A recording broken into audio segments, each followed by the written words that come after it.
I was born in Toronto, which has always been my little secret because I am definitely Nova Scotian at heart, and my mom's from here, my dad's from Jamaica, and I moved to Middle Musquodoboit right before I turned 10.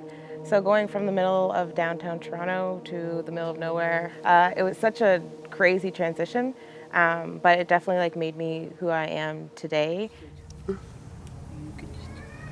When I was younger, I felt really excluded. I know it sounds so cliche, but I was different when I was younger. I was very imaginative, which I think to some people was just taken as being weird or too in my head, or not understanding the ways that I liked to have creative outlets. So I think I spent a lot of my time creating. When I get time with myself on paper, I can say exactly what I want to say without feeling like anyone can say anything against it, because it's my own opinion.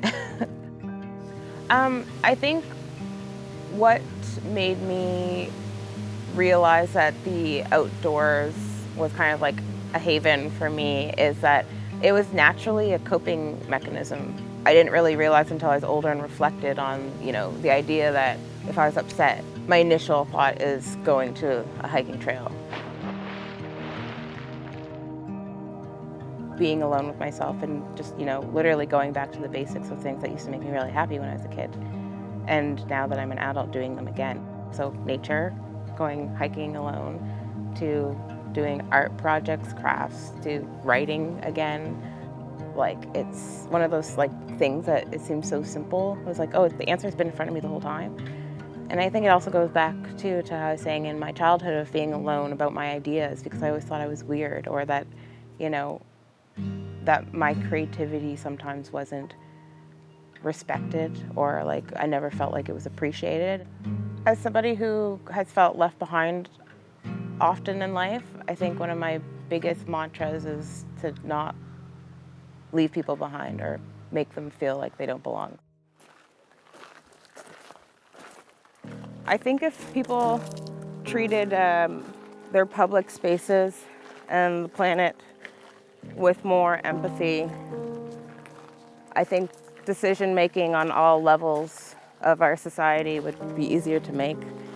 If we can show people that they can have these relationships with spaces in the same way that they have with people, then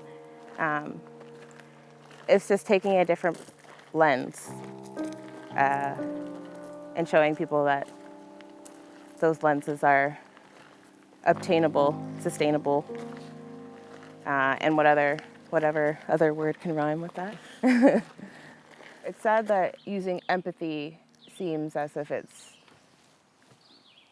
like a fairy tale or something, when it just seems like something that could be so attainable. This is a very, I would call this a outdoor orchestra out here, because this is a hot spot of sounds. Just listen. Yeah, for at least a minute.